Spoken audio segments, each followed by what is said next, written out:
இந்த யூனிவர்ஸ் உருவான காலகட்டத்தில் இருந்து இப்போ வரைக்கும் எவ்வளோ கேலக்ஸி பிளானட்லாம் உருவாச்சுன்ற வரைக்கும் போன வீடியோவில் பார்த்தோம். இந்த வீடியோவில் இவ்வளோ பிளானட்டில் எந்த அளவுக்கான பிளானட்டில் உயிரினங்கள் உருவாக சாத்தியமான பிளானட்டாக இருந்ததுன்னு பார்க்க போகிறோம். இந்த மாதிரி சயின்ஸ் நியூஸ்லாம் பார்க்குற ஆளாக இருந்தீங்கன்னா சப்ஸ்கிரைப் பண்ணி வச்சுக்கோங்க, அதிகமாக பார்க்கலாம். போன வீடியோவில் சொன்ன மாதிரி என்னதான் இந்த யூனிவர்ஸில் 1 ட்ரில்லியன் பிளானட்ஸ் இருந்தாலும் அதில் ஒரு சில பிளானட்டில் மட்டும்தான் உயிரினங்கள் உருவாக முடியும். அதுக்கு பேர் தான் கோல்டிலக்ஸ் பிளானட். இந்த கோல்டிலக்ஸ் பிளானட்ன்றது அதோடைய ஓன் ஸ்டார் கிட்ட இருந்து ஒரு பர்ஃபெக்ட் டிஸ்டன்ஸில் இருக்கணும். இதுதான் அந்த பிளானட்டுக்கு ஒரு கரெக்டான ஹேபிட்டபிள் ஜோன்னு சொல்லுவாங்க. இங்கே தான் வாட்டர், டெம்பரேச்சர், அட்மாஸ்பியர் இது எல்லாமே ஸ்டேபிளாக இருக்கும்.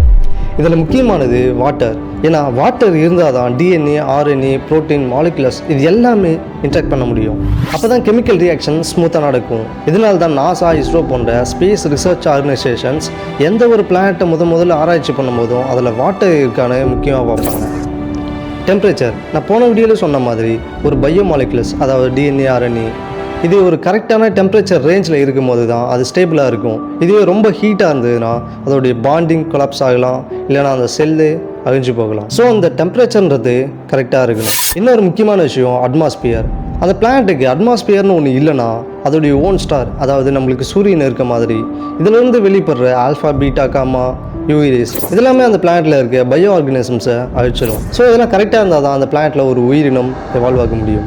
நான் முதலே சொன்ன மாதிரி இந்த யூனிவர்ஸில் இருக்க 1 ட்ரில்லியன் பிளானட்டில் உயிர் வாழ தகுதியான பிளானட் எவ்வளோ இருக்கலாம்னா 100 பில்லியன்லேருந்து 1 ட்ரில்லியன் பிளானட் இருக்கலாம். அதுலேயே நம்ம இருக்க மில்கிவே கேலக்சிலேயே 40 பில்லியன் பிளானட்ஸ் இருக்கலாம்னு சயின்டிஸ்ட் சொல்கிறாங்க. இப்போ சொல்லுங்கள், உயிர் வாழ தகுதி உள்ள இந்த 1 ட்ரில்லியன் பிளானட்டில் நம்ம மட்டும்தான் இருக்குமா? அப்படி இருந்தால் இந்த ஹோல் யூனிவர்ஸும் நமக்காகவா? உங்களுடைய ஆன்சரை கமெண்ட்டில் சொல்லுங்கள், அடுத்த வீடியோவில் பார்க்கலாம். அப்புறம் லைக் போட்டு சப்ஸ்கிரைப் பண்ணிட்டு போயிடுங்க, அப்போ தான் அடுத்த வீடியோ வரும்.